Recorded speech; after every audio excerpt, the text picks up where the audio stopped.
আসসালামু আলাইকুম, আশা করি আপনারা সবাই ভালো আছেন। তো সবাইকে ঈদুল আজহার শুভেচ্ছা। তো যে কথাগুলো বলার জন্য আসলাম, দেখেন একটা বয়স থাকে, যেই বয়সে এসে আসলে ঈদুল আজহা বলেন বা ঈদুল ফিতর বলেন, এই যে আনন্দগুলা মানে এগুলো আর পাওয়া যায় না আসলে। আমার মনে হয় আমি বা মানে 20-21 বয়সে যারা আছেন তারা হয়তো বা সেই বয়সে থাকলে তারা বুঝতে পারবেন যে আসলে আনন্দটা তাদের কাছে কেমন লাগতেছে বা কেমন ফিল হচ্ছে আপনাদের কাছে। তো সবচেয়ে বড় কথা হলো বেকার, যারা বেকার আছেন আমার মতো, তো তারা অবশ্যই এগুলো বুঝতে পারবেন। বেকারত্বের যন্ত্রণা আসলে মানে খুবই ভয়াবহ।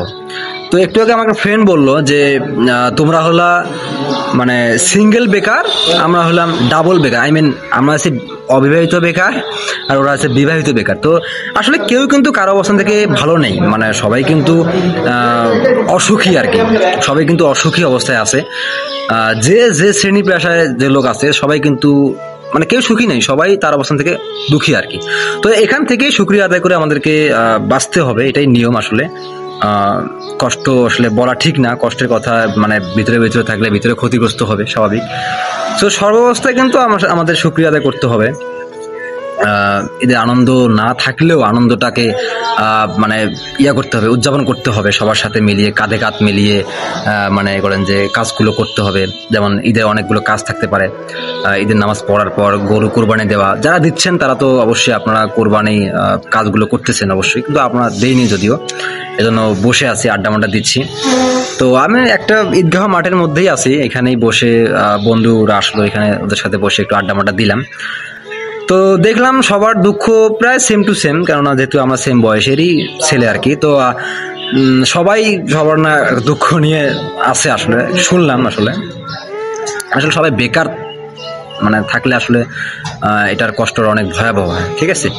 যেমন আমরা সারাদিন আজকে ধরো যদি আমরা বলেন যে আমরা সারাদিন কি করলাম, আমরা সকালে ঈদের নামাজটা পড়ে আসলাম, ঈদের নামাজটা পড়ে এসে যেমন তারপর শুয়ে ঘুমাইলাম, রেস্ট নিলাম, কোনো কাজ নেই আসলে। মানে আমাদের মতো ছেলে বা এই ধরনের বেকারত্ব মানুষের কোনো কাজ থাকতে পারে কিনা জানি না। এই তো সারাদিনটাই মানে ঈদ, আসলে আমার কাছে ঈদ মনে হচ্ছে না, আমার সে আনন্দটা আমার কাছে মানে নাই, আসলে হচ্ছে না। আমি জানি না এই কথাগুলো শোনার পর হয়তো অনেকেই আপনারা খারাপ ভাববেন বা অনেক মন্তব্য করতে পারেন, তবে আপনার মন্তব্য আপনি করবেন, সেটা আপনার ব্যাপার, ব্যক্তিগত ব্যাপার, ঠিক আছে। কিন্তু আমার যেগুলো কথা সেগুলো আমি আসলে শেয়ার করলাম বহুদিন পর। তো এখানে আমার আশেপাশে অনেক লোক আছে, যাই হোক, তো সবার সামনে কথাগুলো বলার চেষ্টা করতেছি। মনে করেন সবার কথা বা মনে করেন আমি যেগুলো বললাম সবার এই কথাগুলোই আর কি, সবার আরে রাখেন, সবার এগুলোই কথা।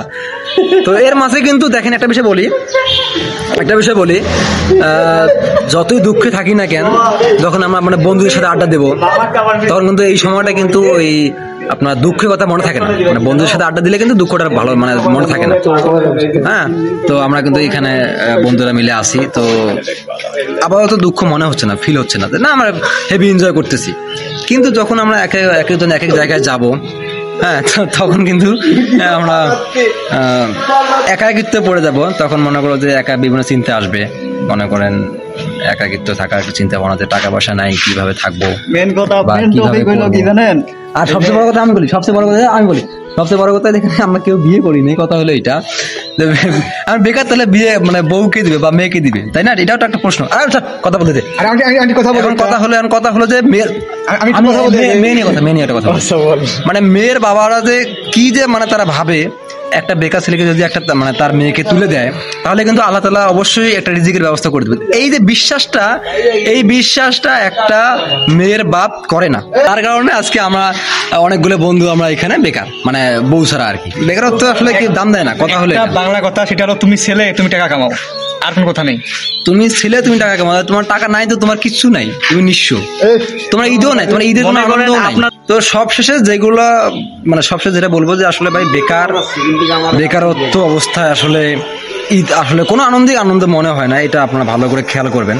কোনো আনন্দটাই আসলে আনন্দ মনে হয় না, বিশ্বাস করেন আমার কোনো আনন্দ হচ্ছে না যে আজকে এটা ঈদ সেই পরিমাণে এনজয় করবো, আনন্দ করবো না, সেরকম নাই। তো যাই হোক, দোয়া করি আপনারা সবাই যারা বেকার আছেন তাদেরকে আল্লাহ তাআলা রিজিকের ব্যবস্থা করুক দ্রুত, এবং আমার জন্য আপনারা দোয়া করবেন, বা আমার যারা ফ্রেন্ডরা যারা বেকার আছি বা এরকম মানে আনন্দ নাই অবস্থায় আছি, তাদের যেন একটা রিজিকের ব্যবস্থা হয়, ভালো কিছু হয়, এই দোয়াটা করবেন। তো এই আর কি, মানে মোবাইল নিয়ে যা মন চায় বললাম, মুখে যেগুলো আছে সেগুলোই বলার চেষ্টা করলাম, মনে কিছু নিয়েন না, ভুল ত্রুটি আসলে ক্ষমাসুন্দর দৃষ্টিতে দেখবেন। তো শেষ করি, ভিডিওটা শেষ করি এখানে। আর আপনারা বলবেন যে আপনারা কে কোন জায়গা থেকে ভিডিওটা দেখলেন, অবশ্যই কিন্তু দয়া করে কমেন্টটা করবেন। তো ঠিক আছে, ভালো থাকবেন, আল্লাহ হাফিজ।